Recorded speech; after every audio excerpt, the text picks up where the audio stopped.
오늘 말씀 제목이 뭐냐? 서로 비방하지 말라는 겁니다. 오늘 야고보서 4장 11절 말씀을 보면 서로 비방하지 말라라고 말씀하십니다. 여러분, 비방한다는 뜻은 상대방을 헐뜯고 비난하여 말하는 것을 비방한다라고 말하는 거예요. 이런 비방하는 일이 예수님 시대에도 있었다라는 겁니다. 그러면 오늘날은 이 비방하는 일이 없을까요?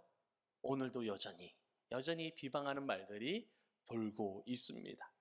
자, 그러면 솔직히 얘기해서 우리 교회는 어떨까요? 이 비방하는 말이 있을까요? 없을까요? 잘 모르지만 있을 수도 있다라는 거예요. 그래서 이 말씀은 내가 하나님 앞에서 마음을 열고 들어야 되는 말씀이 될 수도 있는 겁니다. 여러분, 오늘날도 여전히 비방하는 말이 살아 있습니다. 시어머니와 며느리가 서로 비방하고, 그리고 형과 동생, 형제가 서로 비방하고, 또 선배와 후배가 비방하고, 친구끼리 비방하고, 가족끼리 비방하고, 수군거리고 험담하는 일들이 종종 있다라는 겁니다. 이런 우리에게 하나님은 비방하는 일을 멈추고 그 일을 더 이상 계속 하지 말 것을 우리에게 강요하고 계시고 전하고 계시는 겁니다. 왜 그러냐? 왜 비방하지 말아야 되느냐? 비방하는 일은 마귀의 일이기 때문에 그렇습니다. 우리가 비방하면 하나님께서 주신 이 귀한 입을 가지고 찬송하기도 부족한 이 입술을 가지고 남을 헐뜯고 비방한다고 하면 그것은 마귀에게 내 입술을 내어주는 일이에요. 내어주는 일이에요. 여러분, 마귀는요, 비방하는 자예요. 비방하는 자예요. 요한계시록 12장 10절 말씀을 보면 우리 형제를 해치려고 밤낮 거짓으로 죄가 있는 것처럼 꾸미며 참소하는 자가 누구냐? 바로 마귀입니다. 우리를 무너뜨리려고 밤낮 하나님 앞에 참소하며 거짓을 꾸며대는 자가 마귀라는 거예요. 여러분, 마귀는 비방의 원조입니다. 창세기를 보면 아담과 하와에게 마귀가 찾아갑니다. 그리고 제일 먼저 한 게 누구에 대한 비방입니까? 하나님에 대한 비방이에요.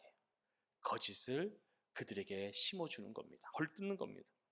그러므로 우리가 누구를 비방한다고 하면 그 순간 나는 마귀의 종이 되는 거예요. 마귀의 입술이 되는 겁니다. 마귀가 내 입술을 쏘도록 내어 놓는 것입니다. 여러분, 우리 중에 완벽한 사람이 어디 있겠습니까? 우리 중에 지적받을 일이 없는 사람이 어디 있겠습니까? 로마서 3장 25절에 보면 모든 사람이 뭘 범했죠?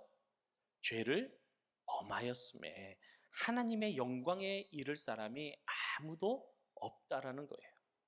어떤 사람이 실수했다고 우리가 비방하면 그러면 나는 실수가 없나요? 나는 실수가 없나요? 나도 실수가 있습니다. 때로는 내가 더 큰 실수를 하고 잘못을 할 때도 있어요. 그러면서도 누군가를 비방한다라는 것은, 헐뜯는다는 것은 내가 내 자신을 너무나 모른다라는 거예요. 부끄러운 일이 되는 겁니다. 그래서 마태복음 7장 1절에서 3절 말씀을 보면 비판받지 아니하려거든 비판하지 말라. 너희가 비판하는 그 비판으로 너희가 비판을 받을 것이요. 너희가 헤아리는 그 헤아림으로 너희가 헤아림을 받을 것이다 라고 말씀하셨어요. 그 비판과 헤아림을 우리 이웃 간에도 도로 받을 수 있지만 하나님 앞에 받을 때 얼마나 부끄러워지겠습니까? 그래서 이어서 말하기를 어찌하여 형제의 눈 속에 있는 티는 보고 너희 눈 속에 있는 들보는 깨달지 못하느냐 말씀하시는 겁니다. 여러분, 사람이 누군가를 판단한 사람, 누군가를 지적할 사람, 판단할 사람은 사실 아무도 없습니다. 요한복음 8장에 보면 가늠하다가 현장에 끌려온 여인이 있습니다. 여러분 잘 아시죠? 끌려왔을 때 사람들이 전부 다 질타했어요. 책망했어요. 욕했어요. 더러운 여자. 어떻게 그럴 수 있느냐. 모든 사람이 험담하고 욕하고 비난했어요. 그때 예수님이 뭐라고 하십니까? 그들이 돌을 들어 치려고 할 때에 너희 중에 죄 없는 자가 돌로 먼저 치라라고 말씀하세요. 그렇게 욕하고 비난하고 이 여인을 무시하고 징계하는데, 정죄하는데, 그렇다면 돌을 들어 칠 때에 죄 없는 자, 칠 자격이 되는 자 먼저 돌을 들어서 쳐라라고 말씀을 하셨을 때 여러분 어떻게 됐습니까? 그 중에서 누구 하나 그렇게 심하게 욕하던 그 누구도 돌을 들어서 던질 수 있는 사람이 한 사람도 없었어요. 성령이 역사하시니까, 그 순간 예수 그리스도의 말씀 가운데 성령이 역사하시니까 내 마음속에 있던 모든 죄가 확 드러나기 시작을 하는 거예요. 내 속에 숨겨놓은 그 어두운 죄들, 남에게 들키지 않았던 그 모든 더러운 죄가 떠오르기 시작을 하는 거예요. 그러니 돌을 들 수가 없는 겁니다. 여러분, 그렇다면 우리는 가늠한 여인을 돌로 칠 수 있는 사람이 이 중에 있느냐라는 겁니다. 여러분 중에는 돌을 들어서 먼저 칠 수 있는 자가 있으십니까? 누군가는 그럴 수 있습니다. 목사님, 저는 남편밖에 모릅니다. 저는 지금 그동안 아내밖에 모릅니다. 저는 당당합니다. 얘기할 수 있는 분이 있을지도 몰라요. 그러나 우리가 그렇게 말할 수는 있으나 하나님 보시기에 어떨까요? 하나님 보시기에 우리는 똑같은 죄인입니다. 마음으로 가늠한 자요, 영적으로 가늠한 자예요. 똑같은 죄인입니다. 그래서 오늘 본문 11절 말씀을 보면 형제들아 서로 비방하지 말라. 형제를 비방하는 자나 형제를 판단하는 자는 곧 율법을 비방하고 율법을 판단하는 것이라. 네가 만일 율법을 판단하면 율법을 준행하는 자가 아니요 재판관이로다 말씀하고 계세요. 그러면서 12절에 뭐라고 말씀하시느냐? 입법자와 재판관은 오직 한 분이시니 능히 구원하기도 하며 멸하기도 하시느니라. 너는 누구이기에 이웃을 판단하느냐라고 말씀하세요. 여러분, 율법을 정하신 이가 누구십니까? 하나님이세요. 그런데 그 하나님이 뭐라고 말씀하시느냐? 레위기 19장 18절에 보면 하나님께서 친히 말씀하시기를 원수를 갚지 말며 동포를 원망하지 말며 내 이웃 사랑하기를 내 자신과 같이 사랑하라. 나는 여호와니라 말씀하셨어요. 하나님이 우리에게 그렇게 말씀하셨어요. 그리고 예수님께서도 뭐라고 하셨느냐? 내 이웃을 너의 몸과 같이 사랑하라 말씀하셨어요. 그런데 내가 만일 그 말씀대로 행하지 않고 판단하고 정죄하고 비방하는 자리에 내가 선다라는 것은 내가 하나님의 말씀을 어기는 거예요. 그래서 내가 하나님의 말씀을 준행하는 자가 아니라 오히려 내가 재판관의 자리에 서고 있다라는 것입니다. 여러분, 이 말씀이 얼마나 무섭습니까? 내가 하나님의 뜻을 어길 뿐만 아니라 내가 하나님의 자리, 재판관의 자리, 판단의 자리에 스스로 서는 큰 죄를 범하고 있다라는 거예요. 잠언 10장 12절 말씀을 보면 미움은 다툼을 일으켜도 사랑은 모든 허물을 가리느니라 말씀하세요. 여러분, 사랑은 허물을 덮어주는 겁니다. 사랑은 허물을 덮어줍니다. 허물을 비방하고 공개하는 것은 사랑하는 게 아니에요. 누군가가 조금 잘못했다고 와서 그걸 쪼르륵 들고 와서 이르고 누가 그랬대 말하는 건 사랑하지 않는 거예요. 우리의 자녀가 실수한다고 쪼르륵 그걸 가지고 누구에게 얘기한다? 자녀를 사랑하지 않는 거예요.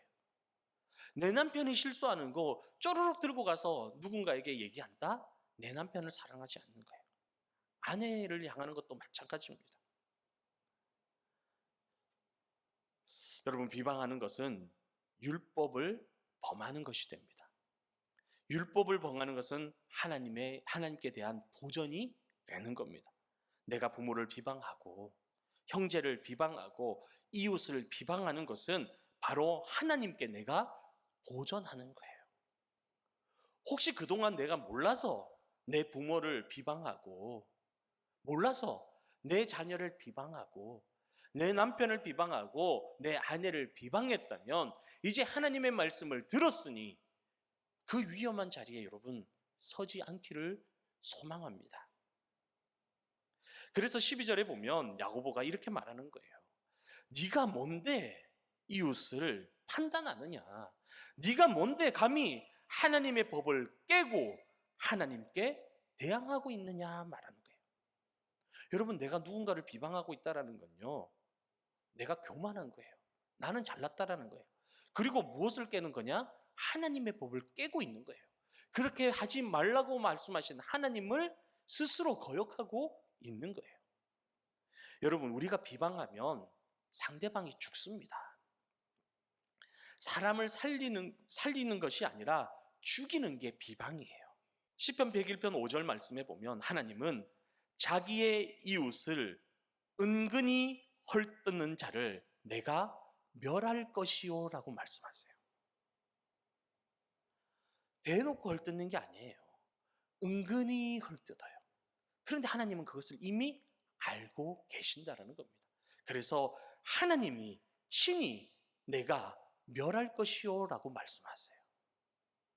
또 전도서 10장 12절 말씀에도 지혜자의 입의 말들은 은혜로우나 우매자의 입술들은 자기를 삼킨다라고 말씀하고 있어요.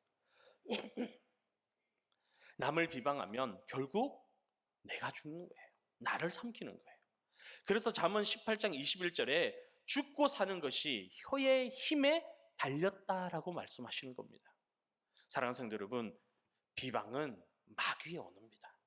나를 죽이는 마귀의 언어예요. 시니오 사업가였고 사상가였던 괴테는 대화하기를 참 좋아했다 그래요. 그래서 친구들, 그리고 그 정계에 있는 사람들, 사상가들, 실업가들, 많은 계층에 있던 사람들을 불러서 차를 마시면서 대화하는 걸 참 좋아했다고 합니다. 그런데 그 중에 어떤 사람이 수군거리면서 누군가를 비방하면 정색을 하고 화를 냈다 그래요. 거기에 동조하는 것이 아니라 아 그래? 하고 동조하는 것이 아니라 정색을 하면서 화를 냈대요. 그러면서 우리 집에 오셔서 더러운 쓰레기를 놓고 가는 것은 이해합니다. 그러나 더러운 말은 싸 들고 가세요. 내 집에서는 험담하지 마세요라고 말했대요. 그렇게 일침을 놨답니다. 여러분, 우리 성도님들 중에서도 이런 분들이 계셨으면 좋겠어요. 모임 가운데 대화 중에 누군가가 누군가의 얘기를 헐뜯으면 비방하면 막을 수 있는 사람이 있어야 돼요. 그것을 동조하면서 아 그래? 어쩐지 나도 그런 얘기 들은 것 같대. 그러면서 헐뜯으면서 끝나는 얘기가 아니라 집사님, 권사님 그런 얘기 하지 마세요. 적어도 우리 모임 가운데는 그러지 맙시다. 하나님이 좋아하지 않으세요. 그리고 목사님 설교 들었잖아요. 목사님 설교 시간에 뭐라고 하시던가요? 우리가 지켜야지요. 그러면서 끊을 수 있는 사람, 그 사람이 믿음의 어른이요 성숙한 성도인 것입니다. 이렇게 말씀할 수 있는 성도가 우리 가운데 일어나기를 주님의 이름으로 축복합니다. 그리고 그것을 내뱉을 때도 마찬가지예요. 비방하면서는 내뱉으면 안 돼요. 어떻게 그렇게 비방합니까? 목사님 설교 못 들었어요. 그러면서 비방하면 안 돼요. 좋게 주의 이름으로 권면하시듯이 부드럽게 말씀하셔야 되는 거예요. 여러분, 가족 간에도 서로 비방하면 안 됩니다. 남편이 죽고 아내가 죽습니다. 자녀가 죽습니다. 결국 비방은 상대를 죽이고 자기를 죽이는 게 비방의 말이에요. 마귀의 언어이기 때문에 그렇습니다. 그래서 주님은 우리에게 성령의 언어를 사용하기를 원하세요. 어떤 언어냐? 사랑합니다. 축복합니다. 우리가 매주일마다 서로를 보면서 하는 얘기 있죠. 사랑합니다. 축복합니다. 그게 우리의 언어가 돼야 돼요. 우리 옆 사람하고 한번 얘기해 볼까요? 사랑합니다. 축복합니다.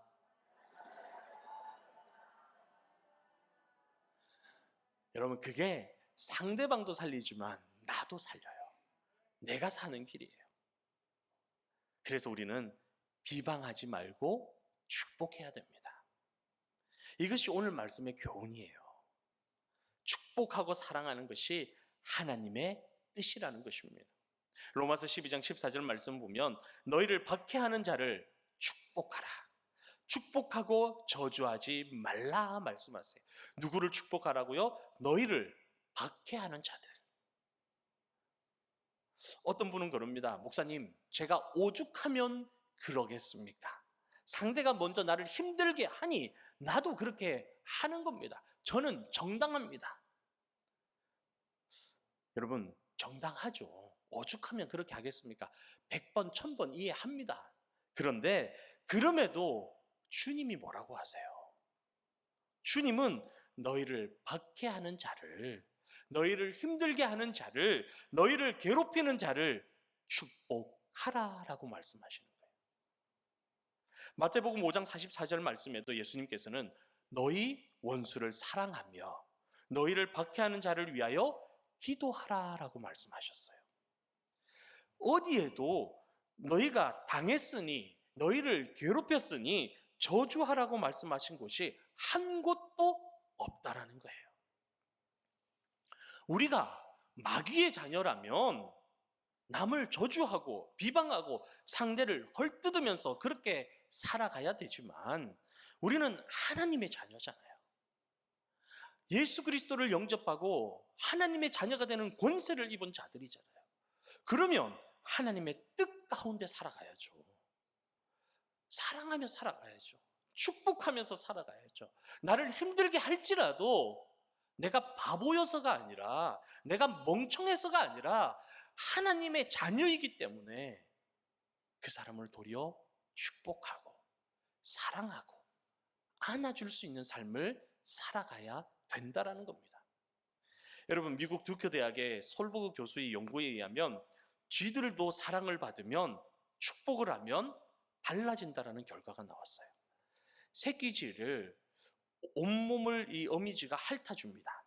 이 사랑이잖아요. 돌봐주는 거잖아요. 그런데 이 어미쥐를 딱 격리시켜 놓았더니 갑자기 새끼 쥐들에게서 호르몬 분비가 정지되었대요.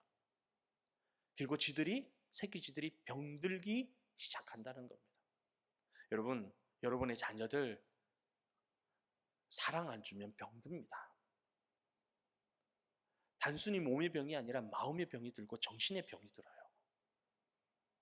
근데 사랑을 안 준 걸 넘어서 질타하고 책망하면 어떻게 될까요? 어떻게 될까요? 그런데 어미쥐가 핥는 것처럼 부드러운 소를 가지고, 붓을 가지고 새끼쥐를 하루에 2번씩 쓰다듬어 줬대요. 그랬더니 호르몬 분비가 다시 정상적으로 잘 됐다고 합니다.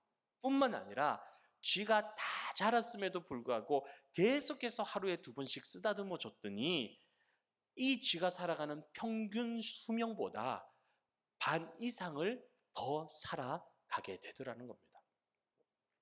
동물뿐만 아니라 식물도 마찬가지랍니다. 런던의 한 공원에 12그루의 나무가 심겨져 있었어요. 공교롭게도 12그루가 심겨 있었어요. 여러분, 우리는 12그루 그러면 뭐가 생각납니까? 12개 그러면 뭐가 생각납니까? 예수님의 12제자가 생각나잖아요. 이 나무 12그루가 참 잘 자라고 있었어요. 그런데 어떤 사람이 딱 보고는 12개 나무가 있으니까 거기다가 예수님 제자들의 이름을 써서 다 걸어 놓은 거예요. 베드로 나무, 요한 나무, 안드레 나무 다 써서 붙여놨는데 마지막 나무에는 이름 뭐라고 썼을까요? 가롯 유다 나무라고 써붙인 거예요.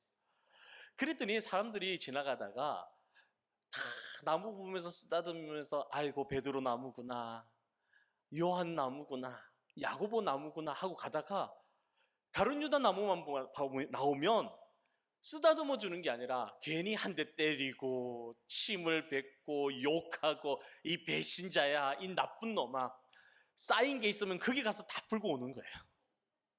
그랬더니 얼마 안 돼서 이 가룟 유다 나무가 비실비실 시들어 가더라는 거예요. 여러분, 잠언 11장 11절 말씀에 성읍은 정직한 자의 축복으로 인하여 진흥하고 악한 자의 입으로 말미암아 무너진다고 말씀하고 계세요. 성읍이 어떻게 성장하고 부흥하고 진흥하느냐? 정직한 자의 축복으로 인하여 그렇게 된대요. 그러나 그 성이 무너지는 것은 언제 무너지느냐? 악한 자의 입으로 말미암아 무너진다라는 겁니다. 사랑하는 성도 여러분, 여러분의 가정에 어떤 자로 서 계십니까? 축복을 더하는 축복하는 정직한 자로 서 계십니까? 아니면 내 집을 무너뜨리는 악한 자의 입으로 서 계십니까? 여러분, 이 말씀을 잘 들으셔야 돼요. 민수기 6장에 보면 하나님께서 모세에게 말씀하시는데 뭐라고 말씀하시느냐? 모세야, 아론과 그 아들들에게 명해라. 그들이 내 이름으로 이스라엘 백성을 축복하게 해라. 그러면 내가 그들에게 복을 주리라 말씀하세요. 내 이름으로 축복하게 해라. 그러면 내가 복을 내리겠다고 약속하시는 겁니다. 성도 여러분, 목회자가 여러분을 축복하면 하나님께서 여러분 가정에 복을 내리시는 거예요. 내가 능력이 있어서 복을 갖다 주는 것이 아니라 축복하면 하나님께서 복을 내리시는 거예요. 여러분들도 마찬가지입니다. 우리가 축복하면 하나님께서 복을 더하여 주십니다. 남편을 축복하면 하나님께서 남편에게 복을 더하시고, 아내를 축복하면 하나님께서 아내를 복되게 하십니다. 우리의 자녀에게 여러분 속을 썩여도 말 안 들어도 축복하면 하나님께서 그 길을 여시고 복을 더하심을 믿으시기 바랍니다. 남편이 잘 돼야 내가 잘 되잖아요. 내가 잘 돼야 남편이 잘 되는 거잖아요. 또 우리 자녀가 잘 돼야 여러분이 평생에 근심 걱정이 없어지는 것 아니겠습니까? 룻기 2장 4절 말씀을 보면 주인인 보아스가 들에 나갑니다. 들에 나가니 일하는 자들이 있어요. 그런데 그들을 보면서 이 보아스가 뭐라고 말하느냐? 여호와께서 너희와 함께 하기를 원하노라 하고 축복합니다. 그러니 그 축복을 들은 일하는 사람들이 다시 뭐라고 화답하는 줄 아세요? 여호와께서 당신에게 복 주시기를 원하나이다 라고 화답해요. 주인이 종들에게, 일하는 사람들에게 축복하고, 또 밑에 일하는 사람들이 주인을 축복하고, 그렇게 서로를 축복하는데 어떻게 그 사업장이 안 될 수가 있겠습니까? 사업이 잘 되니 회사가 잘 되고, 회사가 잘 되니 일하는 사람들도 풍족해지는 것입니다. 창세기 12장 3절에도 너를 축복하는 자에게 내가 복을 내리고 너를 저주하는 자에게 내가 저주하리니 라고 말씀하세요. 여러분, 이제 우리는 오늘 이후로 우리 입에서 서로를 향한 비방이 사라지기를 소망합니다. 그게 나를 살리는 길이에요. 비방이 사라지고 축복만이 가득한 하나님의 입술이 되시기를 주님의 이름으로 축원합니다.